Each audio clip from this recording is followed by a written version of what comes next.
বাংলাদেশে অনুপ্রবেশ রুখতে ভারতের নতুন ভয়ঙ্কর নীল নকশা। সীমান্তে এবার পাহারায় থাকতে পারে বিষধর সাপ, ঘাতক কুমিরের পাহারা।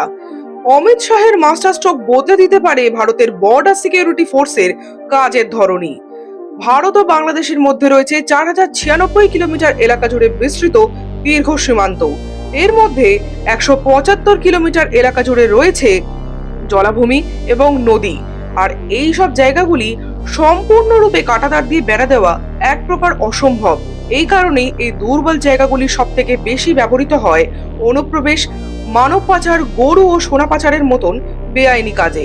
এই সমস্যা সমাধানের জন্য সীমান্তে তৈরি করা হবে প্রাকৃতিক বাধা। বিষধর সাপ আর কুমিরের উপস্থিতি অনুপ্রবেশকারীদের মনে যথেষ্ট ভীতি সৃষ্টি করবে, ফলে ওই পথে তারা ভুলেও আসবে না। শুধু এইটুকুই নয়, এছাড়াও থাকবে thermal sensor, drone, smart fencing এর মতন বহু আধুনিক ব্যবস্থা। এর ফলে সব মিলিয়ে তৈরি হবে একটি অত্যাধুনিক বহুস্তরীয় নিরাপত্তা ব্যবস্থা। কিন্তু উদ্বেগ তবুও থাকছে। এ সমস্ত ভয়ঙ্কর প্রাণীদের উপস্থিতি বিএসএফ জওয়ান এবং সেখানকার স্থানীয় মানুষদের জন্য যথেষ্ট ঝুঁকিপূর্ণ হতে পারে। আচ্ছা, এ বিষয়ে আপনার কি মনে হয়? কমেন্টে লিখবেন।